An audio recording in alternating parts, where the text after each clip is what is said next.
Hey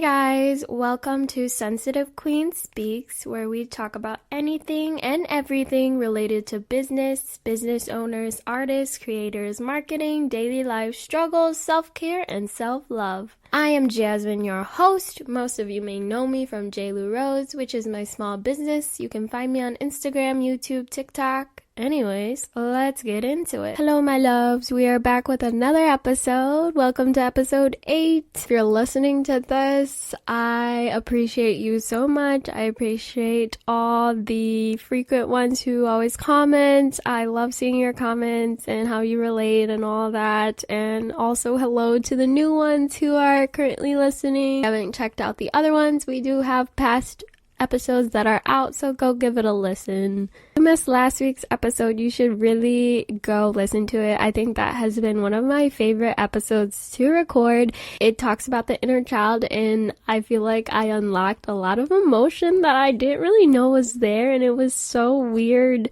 Basically captures my live reaction about talking about the inner child. Go check it out.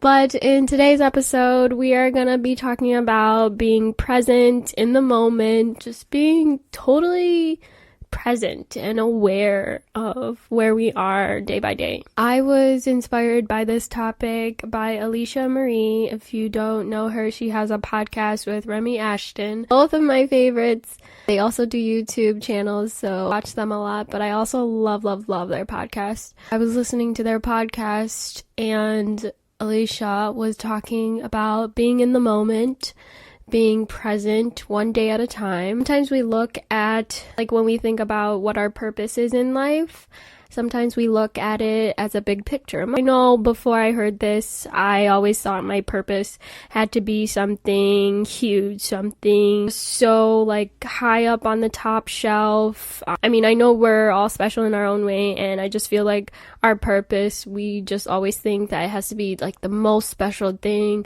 out of everyone, but it really doesn't have to be. And also, our purpose can change daily. Did you ever think about that?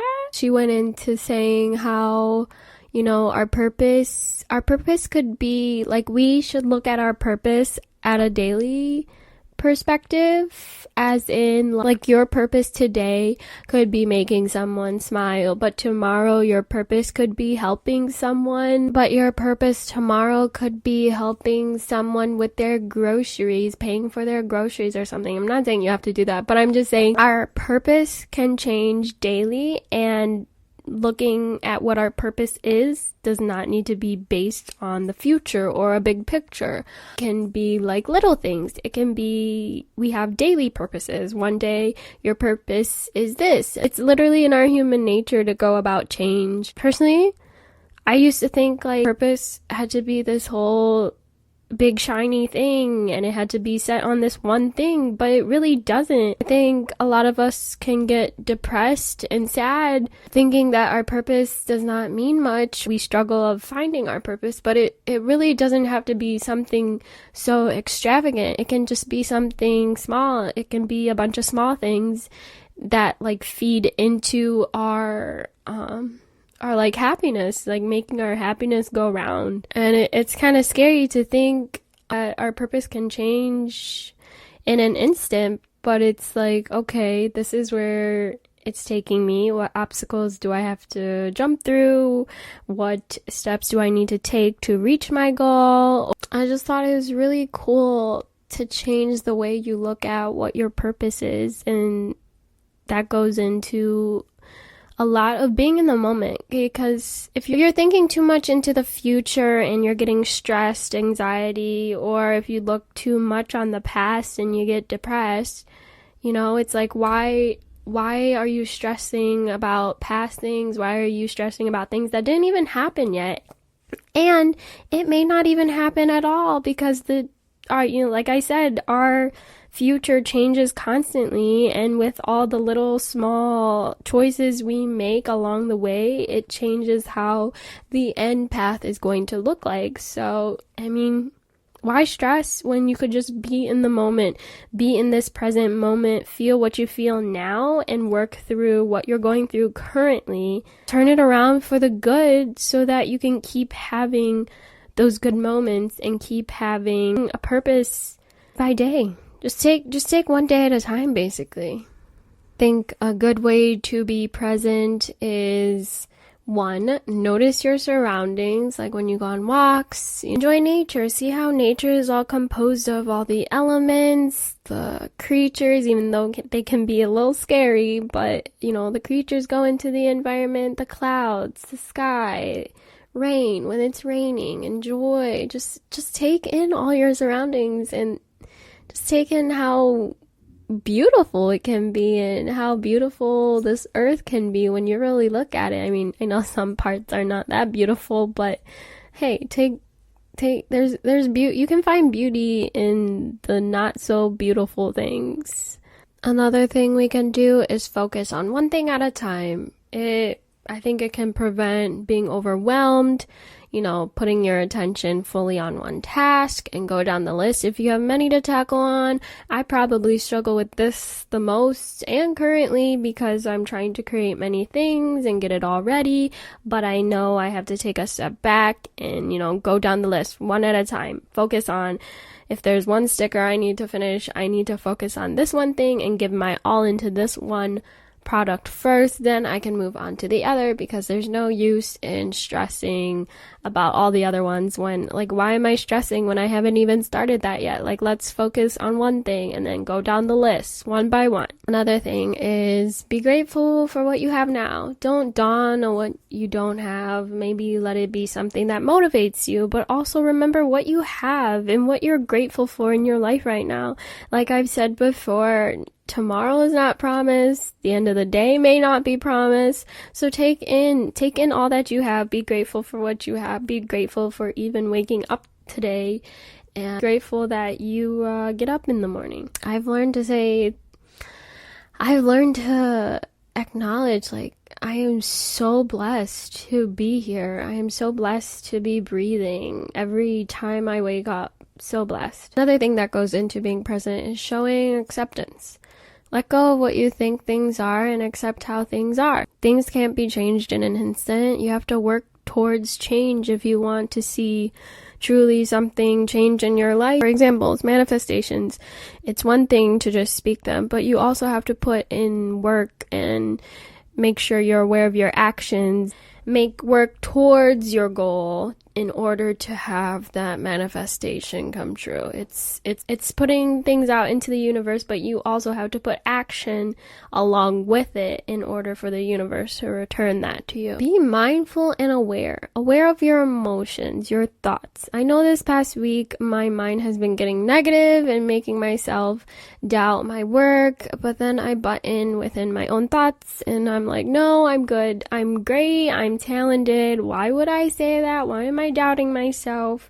This being negative is not going to help my work. It's just and it can reflect in my work. It can reflect in whatever you're doing. If you're feeling negative, it can reflect that. So you want to have a good mindset. You want to be positive. I know it's not the easiest thing to do sometimes. Definitely practicing manifestations and being aware of your emotions. Maybe you have to get through an emotion first before you can actually be positive and regain motivation to do what you needed to do. And that's okay.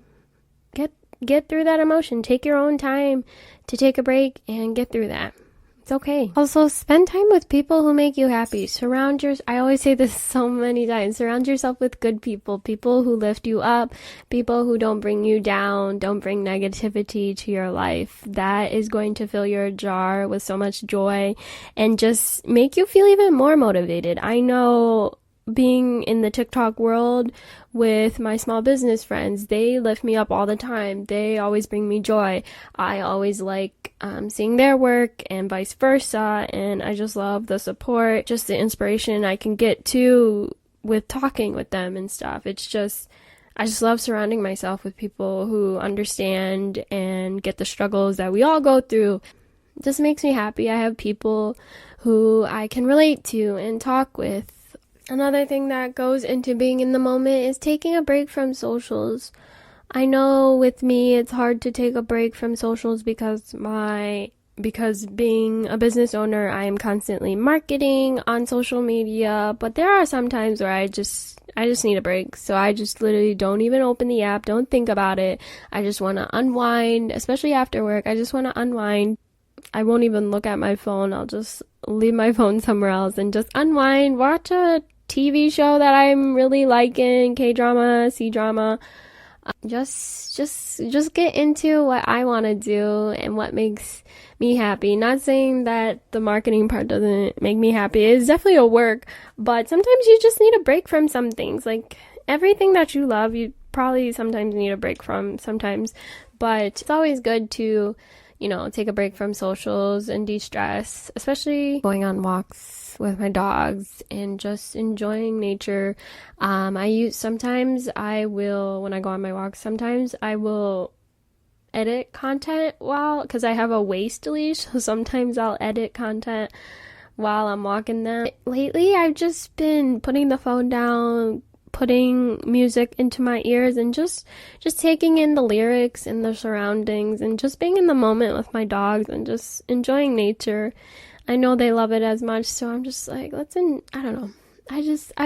Lately I've just been taking in nature and just being in the moment of walking. Even, I don't know if you guys do this too, but when I eat, I usually like to have a show going on too. As a kid, we never sat at the table as a family to eat together. We did try it a few times, but our schedules just never really matched up.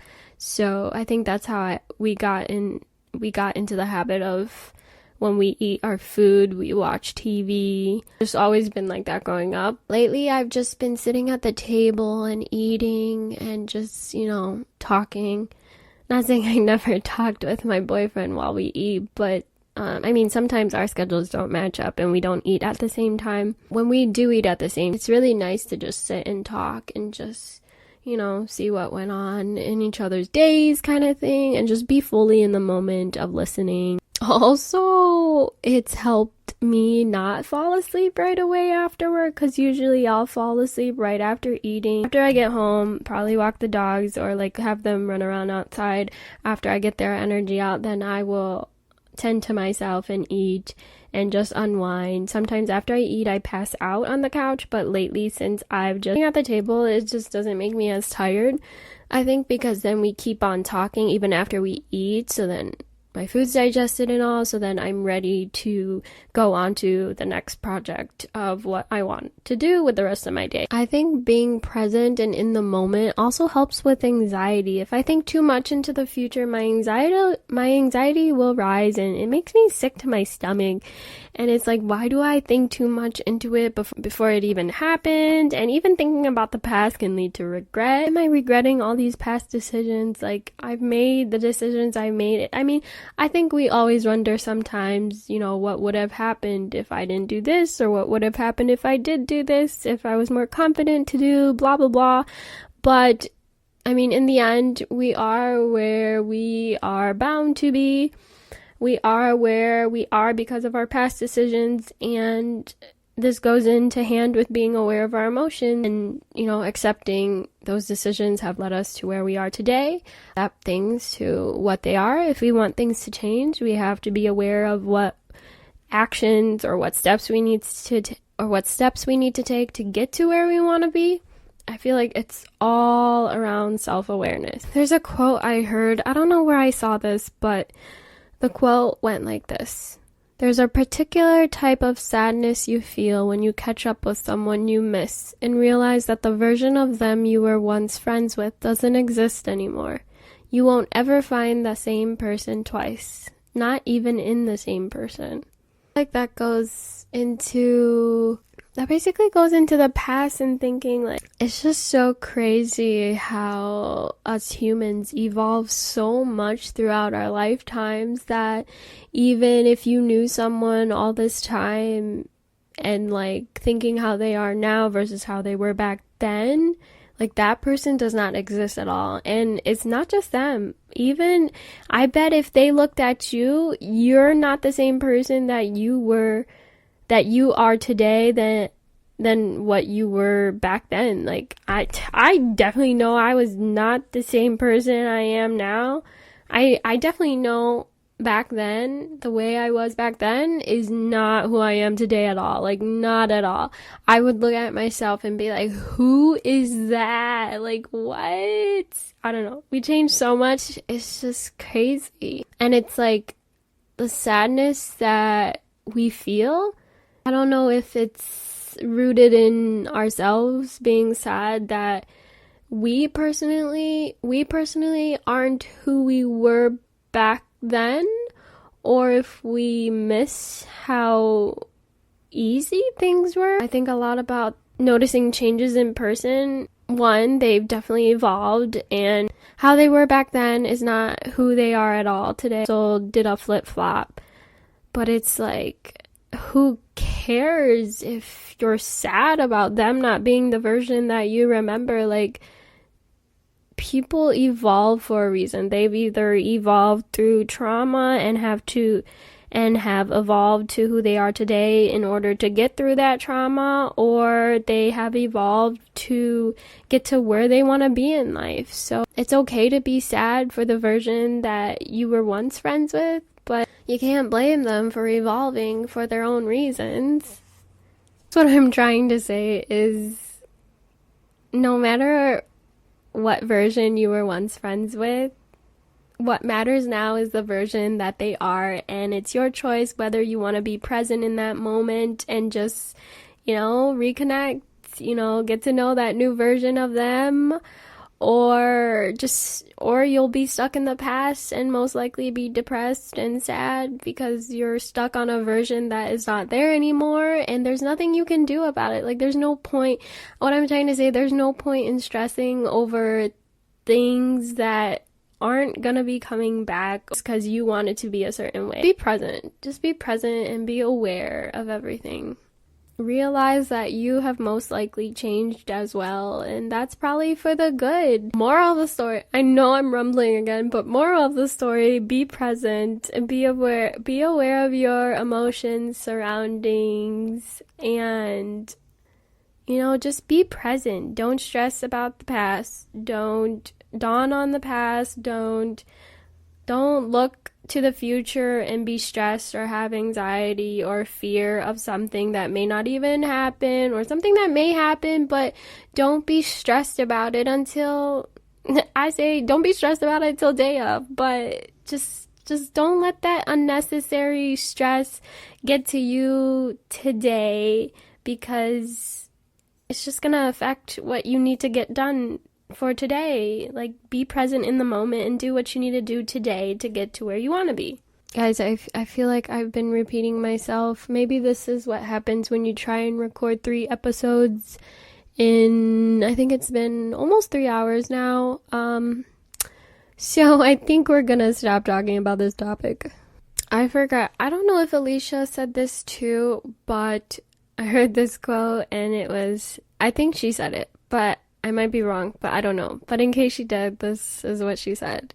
Rejection is redirection. And when I heard that, I was like, wait, rejection is redirection. I like that a lot. I mean, like, rejected from a guy or something. Like, I feel, when I think of this quote, I think of, like, our failures. Like, like we've hit a road bump and we fail at something, or we're facing a challenge that is really hard to get over, or we're not finding a way to get over the hump. It's like something we should stop and be like, oh wait, I actually need to go this way. Rejection is basically telling you have to find another way to go about it. You have to find other steps to get through it, or something didn't work out, or a product didn't turn out a certain way. We need to try something else to make sure we get it to how we wanted it to be, how we imagined it to be. When we hear the word rejection or failure, it's such a negative term that it makes us just want to be down in the dumps and just feel like a failure and sit on the couch and just cover ourselves and shield ourselves from the world and just be all in our feelings and like, why am I a failure kind of thing. But it's like, we don't have to think like that. When you think of failure or facing a challenge, we should try and reprogram ourselves into not thinking it's a negative term to be associated with. We can think, you know what, I've hit this road bump, or I've hit this challenge, or this product didn't work out, as a way of like a self-reflection. What did I do wrong? What should I have done to avoid something wrong that happened? What steps should I take to try and make it better? Maybe I need to use a different kind of product. Maybe I have to make it with something else. Maybe you have to actually take a different path maybe you'll take a longer path to actually get to the path you were trying to fall upon. It's not a bad thing to fail. We all make mistakes. We all fail sometimes, but it's a part of our journey. We just have to think of another way to get around that or through that obstacle and think, yes, I will get to where I need to get to. It may take a little bit longer now, but that's okay. I figured out what happened. I know why it went poorly or why I'm struggling with something. Maybe you have to take a step back, taking a break from the challenge that you're facing, and then get back into it once, grounded yourself, reminded yourself who you are, where you want to be, why you're doing this, get the frustrations out of you. And then get back into what you were struggling with and find out the steps you need to take to get past them. Rejection does not mean stop, you're bad, you don't deserve this, you don't deserve this project succeeding, you're never gonna be great at it. No, don't let that negativity get to you. We are going to use this rejection as redirection and redirect our thoughts. I am deserving of good things. I do deserve this project working out well. I know what I did wrong. I am going to take other steps to get to where I want to be. I'm going to experiment more to get to where I want to be and get back on track. Right now we're into our manifestation segment. Maybe you're thinking, why manifest? What is the point of manifestations? Well, 1, it makes you more optimistic. 2, reduce stress, gets back on your goals, recenters you. 3, makes you grateful. 4, makes you self-confident. Makes you self-aware of your emotions, of your goal. I, of course, found another method, and I really like this method a lot. This one jar that I've been waiting to do something with, and I finally know what I'm gonna do with it. So have you heard of the worry box method? You write down your negative emotions or your thoughts, basically your worries. Write down anything you're worried about or negative emotions or thoughts. Fold them. Place them in the worry box or jar. So it's essentially you letting go of your worries or those negative thoughts, those negative energies. And you just basically close that jar up because we don't want that escaping. And you're going to make more room for positive outlook on things in your soul and in your mind. And thus we've made it to the self-care, self-love segment. Take a deep breath. How are you feeling? How are you really doing? Are you struggling with something? Why are you struggling? What can you do to help you be less worried? How can you prepare for it? How do you make the stress less hard on yourself? Take a break. You've probably been working nonstop. Do something that relaxes you and de-stress. Then go back to the challenge you're facing. Sometimes all we need is to take a step back and reflect. And then get back into it. Ba-da-bum, we're back with the creatives feature. This week, we have Natasha from Pinchanted Arts. I love that name.